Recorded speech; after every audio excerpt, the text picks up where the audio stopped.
How to share your live location on WhatsApp. Hey everyone, welcome back to our channel. In this video, I'm going to guide you through the steps on how you can share your live location on WhatsApp. So make sure to watch the video till the end. Now, if you'd like to share your live location on WhatsApp, all you have to do is first of all open up WhatsApp, and then before that also make sure that you have enabled location on your own device first of all, because if you don't enable location services for your device, WhatsApp will also not be able to access them.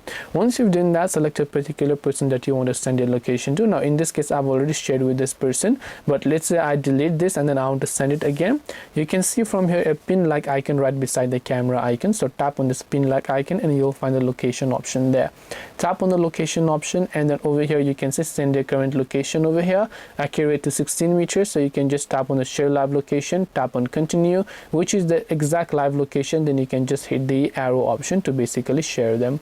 This way you should be able to go ahead and then share your live location on WhatsApp. Hope this video was helpful. If you have got any questions, feel free to leave them down below. Thank you for watching and see you soon in the next video.